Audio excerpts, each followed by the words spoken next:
Assalamualaikum warahmatullahi wabarakatuh. Nama saya Nurul Azmi Salahuddin dengan NIM 2210101043 dari kelas 22 tes C. Saya akan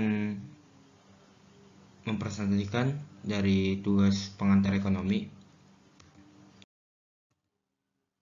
Economic issue atau masalah ekonomi. Economic problem is masalah ekonomi adalah masalah yang muncul ketika keinginan dan kebutuhan melebihi sumber daya yang tersedia. Orang yang memiliki keinginan dan kebutuhan yang tidak terbatas, sementara sumber daya yang tersedia tidak dapat memenuhi kebutuhan tersebut, maka masalah ekonomi muncul di sana. Ekonomi Indonesia tumbuh terendah sejak Krismon 1998. Mengapa?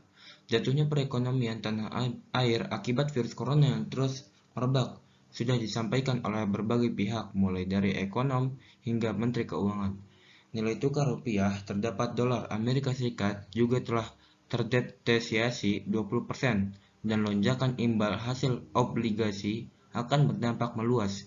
Terlebih jika berkepanjangan, investasi asing yang masuk ke Indonesia akan mengalami perlambatan. Terlebih banyak proyek infrastruktur milik pemerintah yang didanai oleh Cina akan menghadapi gangguan dan akan diikuti investasi di sektor swasta. Beberapa masalah ekonomi di Indonesia. 1. Perbaikan kuantitas dan kualitas pertumbuhan ekonomi. Indonesia bisa dikatakan mengalami pertumbuhan ekonomi yang cukup pesat, namun angka kemiskinan, ketimpaan sosial, dan pengangguran juga tergolong tinggi. Untuk meningkat pertumbuhan ekonomi, berbagai masalah ekonomi seperti kemiskinan dan pengangguran harus diatasi. 2. Pertumbuhan ekonomi dan impor. Tingkat impor Indonesia masih tinggi karena output di sektor pertanian dan peternakan ikan rendah, sementara pertumbuhan penduduk terus-menerus meningkat. Impor adalah kegiatan transportasi barang dari suatu negara ke negara lain.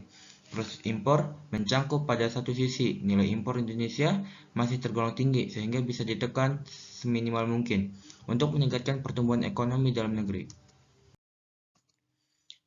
3. Rendahnya daya saing. Dalam 3 tahun terakhir, Indonesia sebagai negara tujuan investasi langsung terus mengalami penurunan, serta selain itu, jumlah perusahaan di Indonesia juga mulai berkurang. Disadari atau tidak, ini memengaruhi daya saing antar masyarakat atau antar perusahaan dalam mengembangkan dunia usahanya.